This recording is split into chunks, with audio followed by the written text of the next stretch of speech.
Фашистичката и нацистичката агресија и окупација на Кралството Југославија и на Грција, како и нивната поделба, ја промени и положбата на деловите на Македонија кои се наоѓаа дотогаш во нивните граници. Делот на Македонија во рамките на Југославија беше поделен меѓу фашистичка Италија и царството Бугарија, а делот на Македонија во рамките на Грција беше поделен меѓу Германија, Италија и Бугарија. Делот на Македонија во Бугарија остана и натаму во рамките на Бугарија. Во Втората светска војна, македонскиот народ се определи на страна на силите на антифашистичката коалиција. Современата македонска држава започна да се создава на територијата на Македонија во рамките на Југославија. Во овој дел на Македонија, антифашистичките сили беа предводени од македонските комунисти. Тие застанаа начело во борба против нацифашистичката окупација и беше единствената организирана воена и политичка сила што ја раководеше борбата за национална слобода и сопствена држава. Голема улога во конципирањето и разработката на национално-ослободителната платформа на македонскиот народ имаше Методи Шаторов Шарло. Тој станува политички секретар во најдраматичните денови на македонскиот народ, во својата целосна зрелост на 43 годишна возраст, со непрекинат партиски стаж од 20 години, минати како член на Комунистичката партија на Бугарија и како признаен кадар на Коминтерната. По почетокот на војната, со решение на Коминтерна, се враќа во родниот град Прилеп. Во средината на мај 1940-та влегува во Покраинскиот комитет како секретар. Методија Шаторов излегува со јасен став во однос на она што треба да биде Македонија како држава. Шарло бил свесен за своето потекло, за својата национална припадност. На 8 септември 1940-та била свикана првата партиска конференција на која била донесена резолуција во која била конкретизирана националната програма на македонскиот народ. Методија Шаторов Шарло беше лидер на македонските комунисти во времето кога се истапи со чиста македонска национална програма. За разлика од ставот на Шаторов, КПЈ и Јосип Броз Тито во основа се против формирањето на какви било суверени национални држави, туку се за заедничка борба против окупаторите на народите на Југославија. Овој став КПЈ го задржува се до второто заседание на Авној, кога се донесува решение за федеративна Југославија. Поради идеите за македонска државност, одредени сили во 1941 година настојуваа на секој начин да го отстранат Методи Шаторов. Веруваа дека доколку го нема Шарло, тие идеи нема да постојат. Шарло е застапник на промакедонската линија во македонското национално ослободително движење. Шарло е човекот кој што од името на партијата ја исфрла буквата Ј и ја применува во Комунистичка работничка партија. За тие 500 денови додека Шарло беше секретар на Покраинскиот комитет, партиската организација во Македонија не го употребуваше името Југославија. Шаторов, покрај ставот за самостојна македонска комунистичка партија, бил и за национална масовна партија. Сметал дека на почетокот движечката сила треба да биде ВМРО Обединета, а потоа се борел и за формирање на општ македонски фронт, без разлика на социјалната, националната и верската припадност. Тоа требало да се реализира со вклучување на сите слоеви од народот, за ослободување на Македонија, нејзино обединување и создавање на Македонска република, самостојна држава, рамноправна со другите балкански држави. Овој став на Шаторов бил спротивен на ставот на Централниот комитет на Комунистичката партија на Југославија во Народниот фронт да учествуваат само работници и сиромашни селани. Методи Шаторов Шарло на петата земска конференција 1940 година го поставил прашањето за Македонскиот национален фронт и прашањето за српските колонисти кои треба да заминат, бидејќи не се од економски, туку од политички причини населени во Македонија. Тоа предизвикало полемика во редовите на КПЈ. Во дискусијата на конференцијата Шаторов истакнал: "Не можеме да отидеме кај македонскиот селанец и да му кажеме дека колонистите му се браќа, бидејќи генералите, жандарите, шпионите не се браќа. Доколку би оделе во сојуз со колонистите, тие би одговориле со лопати. Има околу 10.000 фамилии со околу 70.000 хектари земја. Сите тие се потисници врз македонскиот народ и со нив не можеме да имаме добри односи. На колонистите им е дадена најдобрата земја, таа им е одземена на селаните.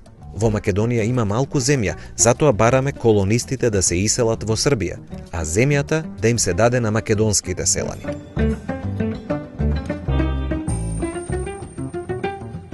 По капитулацијата на Кралството Југославија, Шарло во извештајот до Коминтерната од 16 септември 1941 вели: Македонија е изедначена со другите краишта на Југославија за изгубена слобода и независност со окупацијата. Македонија немаше слобода и независност и пред окупацијата, а по неа падна под ново робство. Во Македонија не постои слобода, а постојат апсани, џандари, ќотеци, национално претепување, колонијална експлоатација, политичко робство и бесправие. По новата окупација, во писмото упатено до Стојана, по ова прашање Шарло заземал многу јасен став.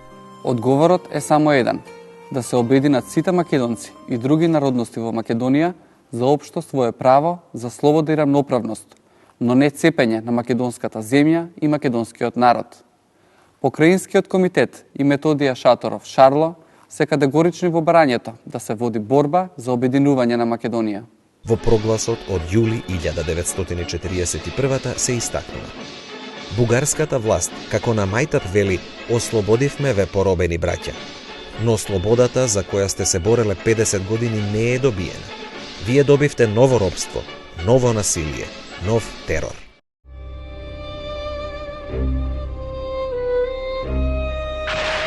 Историската вистина и историските документи зборуваат дека тој уште во текот на 1940-41 година работи на идејата за самостојна и независна Македонија. Централниот комитет на Комунистичката партија на Југославија презема мерки за централизација на раководењето со партијата. Прогласува единствена комунистичка партија на Југославија, запоставувајќи ги националните комунистички партии. Во Македонија се суспендира легално избраниот партиски комитет и се поставува, се наметнува, раководство од страна на инструкторот испратен од Централниот комитет, Драган Павловиќ Шилја. Тој бара сменување на Шаторов. На состанокот на Покраинскиот комитет, кога се прочитало писмото, членовите на Покраинскиот комитет ги отфрлиле на водите и сметале дека одлуката на Централниот комитет е донесена врз основа на клеветите на еден човек. Со промената на раководството се променило и името на партијата, од Покраински комитет на Комунистичката партија на Македонија во Покраински комитет на Комунистичката партија на Југославија. Тука дојде до израз и во програмските документи на партиската организација, подосна и во други документи, присуството на Илинден, на Крушевската република, на повикот за остварување на втори Илинден. Во своите истапувања Шарло е сосема јасен, разбирлив, прифатлив. Македонската народност, националност, постои, иако некако одделна самостојна држава. Ако македонците немаат своја држава, затоа тие не се виновни, туку српските, бугарските и грчките империјалисти, кои се сојузија, ја заграбија, расцепија и поробија Македонија, наместо да ја ослободат од турците и да ја остават самостојно да живее и да се разбива. Македонците не сакаат за господар никого. Македонците не се овци, па да ги стрижи кој како ќе стигне. Шарло и соопштува на Коминтерната дека другарите од Централниот комитет кисело ги примиле неговите критики. И токму затоа, на 21 јануари 1941 била одржана проширена седница на Покраинскиот комитет на Комунистичката партија во Македонија, на која бил донесен еден интересен документ, означен како решение, во кој меѓу другото се нагласува: се потцртува дека Комунистичката партија во Македонија ни за момент не се откажува од својата крајна цел, потполно ослободување и рамноправност на Македонија, дури до барањето за отцепување во самостојна државна заедница. На 24 јули 1941 година Централниот комитет на Комунистичката партија на Југославија одржал специјална седница на која Методи Шаторов бил обвинет за антипартиско и контрареволуционерно дејствување, пошто била донесена одлука за негово разрешување од должноста секретар на Покраинскиот комитет и за негово исклучување од партијата. решението за државноста на Македонија беше сметано за најголем греф на Шарло, зашто во Србија, меѓу водечките комунисти, имаше расположение за признавање на македонската нација, за некаква културна и штура политичка автономија, но никако и отцепување на Македонија како посебна обединета држава на македонците. Му пресудија на Шарло, не дозволувајќи му, поради стекот на околностите, да ја продолжи својата револуционерна дејност во партизанските редови на Македонија, практично принудувајќи го да си замине од Македонија. Шарло е сменет и тој како лојален комуниста се понудува да замине во Скопскиот партизански одред, меѓутоа тоа негово барање по пристигнувањето во одредот е одбиено, е вратен назад и тој заминува во Бугарија. Несомнено, со отстранувањето на Шарло, резолуцијата од 8 септември требало да се заборави. Тогаш, од новиот покраински комитет на КПЈ за Македонија биле упатувани општи повици за антифашистичка борба, додека повиците за создавање на сопствена држава и за обединување на македонскиот народ се поставувале прилично во завиена форма. Веќе тогаш во раководството се присутни инструктори и делегати испратени од Белград и од Софија за да помогнат, но и за да ја контролираат ситуацијата. Во Македонија дојде Светозар Вукмановиќ Темпо да ја реализира југословенската опција, односно да не се потпишуваат документите за слободна Македонија без да се спомна Југославија, туку задолжително слободна Македонија во слободна Југославија. Едноставно дојдено во судир две идеи, промакедонска и пројугословенска опција, која познато е во историјата дека преовладува пројугословенската линија, која што ја заговара Лазар Кулишевски и другите инструктори кои што доаѓаат од центарот од Комунистичката партија на Југославија. Меѓутоа треба да се има во предвид дека во истото време кога во Македонија се наоѓа инструкторот Светозар Вукмановиќ Темпо, почнувајќи од 1943 година, се наоѓа бугарскиот представник Бојан Болгаријанов. Тие двајцата се во Македонија со цел да ја контролираат ситуацијата, бидејќи македонското прашање се уште не е решено.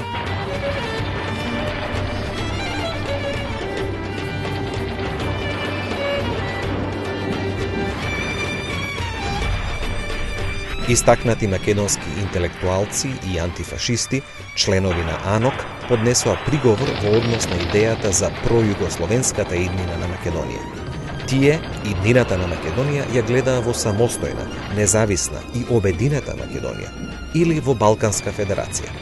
Подоцна, вербалното декларирање на Централниот комитет на КПЈ од 6 декември дека македонскиот народ има право да се определи, па и да се отцепи како секој суверен народ, било плодна почва кон која македонскиот народ масовно се приклучил во народно-ослободителната борба. Тоа исто така беше еден од мотивите македонците од делот на Македонија во рамките на Бугарија и на Грција масовно да се вклучат во антифашистичката борба. Со одлуките на второто заседание на АВНОј од 29 ноември 1943 за изградба на Југославија врз федеративен принцип се потврдило правото на секој народ на самоопределување или на обединување со други народи. За тоа право, македонскиот народ се беше изборил со своето учество во борбата. Одлуките на АВНОј де факто го определија неговото влегување во составот на Федеративна Југославија, но де јуре ништо не го обврзуваше македонскиот народ да влезе во таа заедница, бидејќи македонските представници не биле присутни на заседанието и не можеле да ги изнесат своите барања во однос на обединувањето. Настаните кои се случија по војната потврдија дека во практика македонскиот дозволен максимум била само Федерална Македонија во Федеративна Југославија. За председател на иницијативниот одбор за свикување на АСНОМ бил избран Методија Андонов Ченто, докажан демократ со граѓанска ориентација, убеден антифашист и бескомпромисен борец против сите окупатори на Македонија. И командантот на главниот штаб Михајло Апостолски бил еден од членовите на иницијативниот одбор. Тој беше една изворедна енергична личност која честопати знаеше да се спротистави на високото воено и политичко раководство на Југославија. Од тие причини може да се каже, дури не по негова вина и по негова желба, тој беше и многу рано пенсиониран. На 52 годишна возраст, значи во 1958 година тој беше принуден да отиде во пензија. иницијативниот одбор за свикување на АСНОМ станал политички и представнички орган, но и највисок орган на државната власт во Македонија. Тој подготвил апели до македонскиот народ и до неколку истакнати македонски интелектуалци во Македонија и меѓу емиграцијата во Бугарија да се вклучат во ослободителната борба.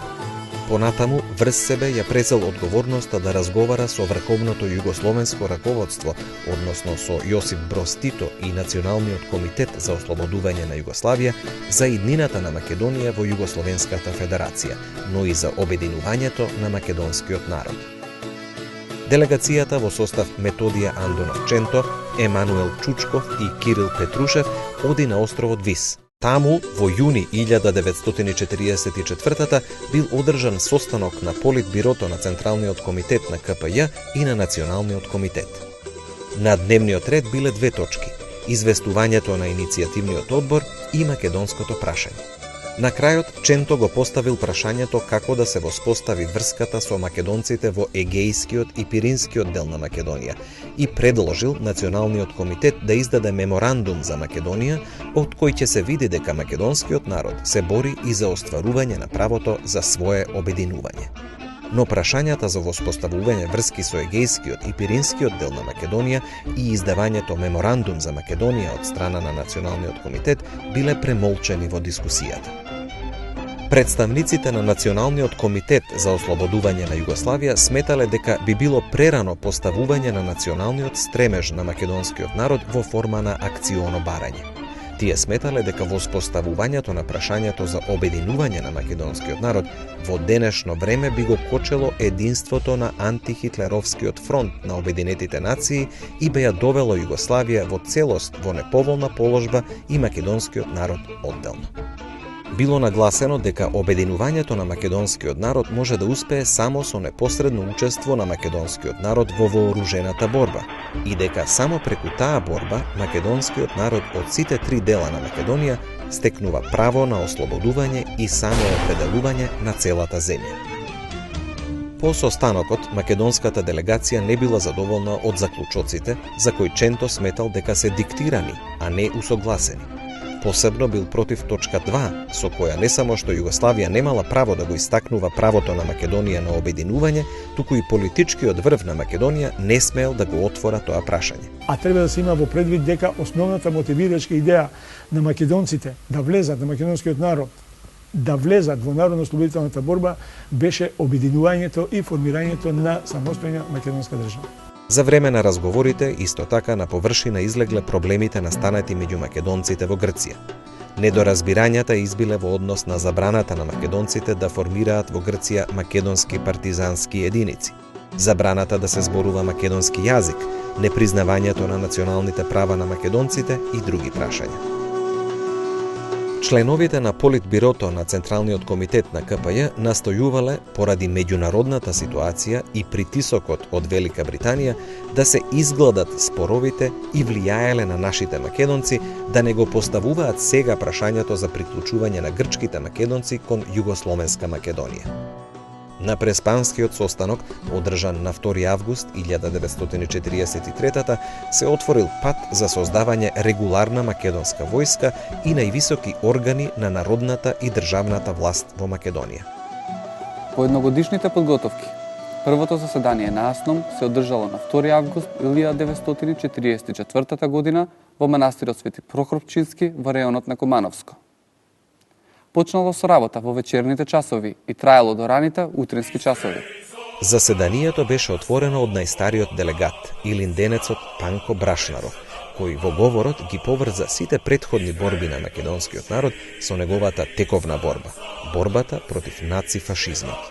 Панко Брашнаров беше така една личност која што живееше само за остварување на идеалите на македонскиот народ од времето, но Илинден тоа го покажа и на првото седание на АСНОМ при отварањето свечено со еден вознемирен, трепетлив глас, дека најпосле е среќен што го доживеа она за што се борел цел живот, слободата на Македонија и создавање на македонската држава.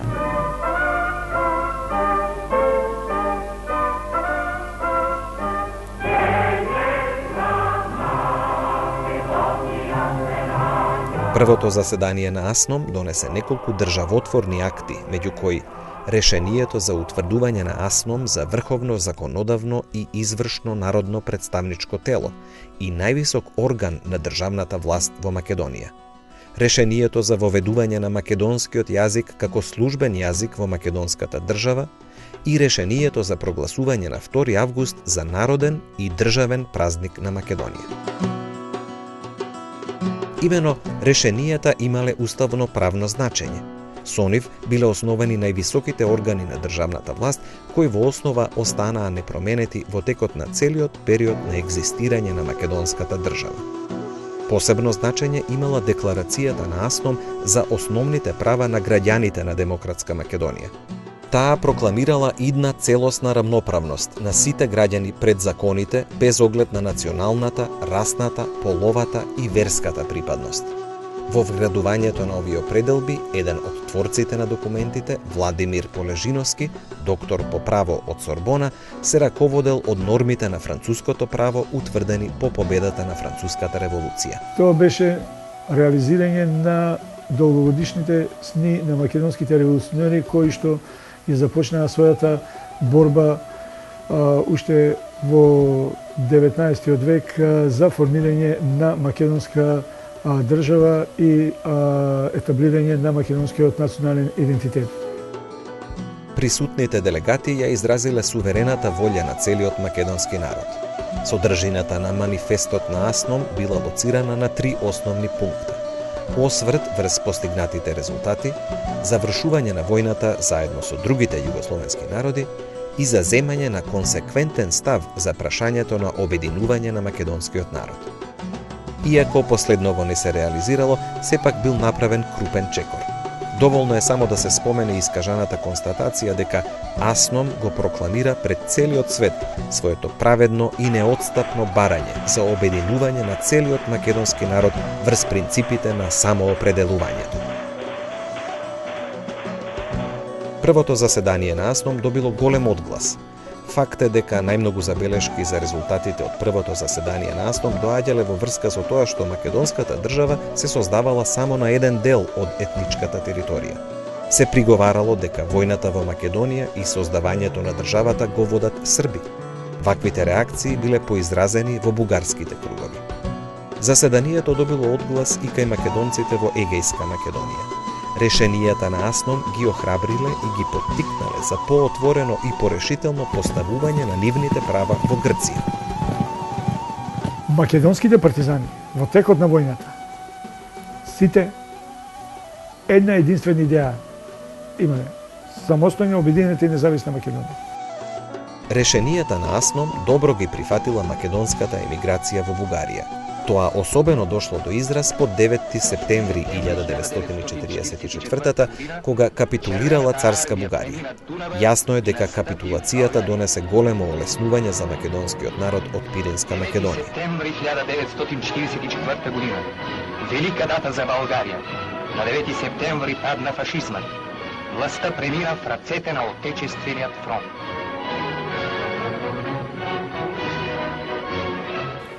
Македонија како држава почнала да функционира по незиното прогласување како федерална единица во Југословенската федерација со решенијата на првото заседание на АСНОМ. Неоспорен е фактот дека во тој период се забележува релативна самостојност и сувереност. Во ситуација кога се уште не беа регулирани односите меѓу федерацијата и републиките, сосема природно е што во Македонија се појавија стремежи за поголема политичка и економска самостојност. Македонија првпат функционирала како држава и како таква настојувала да ги задржи сите компетенции. Таа политика пред се ја промовирале млади интелектуални комунистички кадри, кои не биле толку подложни на партиска дисциплина, како и револуционери и стари членови на македонските организации. Тоа беа Методија Андоновченто, Павел Шатев, Димитар Влахов, Шакир Војвода, Емануел Чучков, Петар Пирузе, Киро Глигоров, Лазар Соколов, Венко Марковски и други. Во тој период политичкото раководство на новоформираната држава презеде иницијативи за склучување на договори, посебно на билатерални договори со соседните балкански држави, што беше надвор од тоа што значи федерација. Кон крајот на 1944 таа политика за централата во Белград почнала да добива загрижувачки размери. Второто заседание на АСНОМ било искористено да се расчисти со пројавените тенденции за сепарирање на Македонија од Југославија. Македонците успеа сепак и во рамките на југословенската опција да го внесат решавањето на македонското прашање со конституирање на асномска држава, односно асномска Македонија. Одржувањето на второто заседание на АСНОМ се случило во екот на најинтензивните преговори за федерација меѓу Југославија и Бугарија и повеќекратните средби помеѓу Тито и Димитров.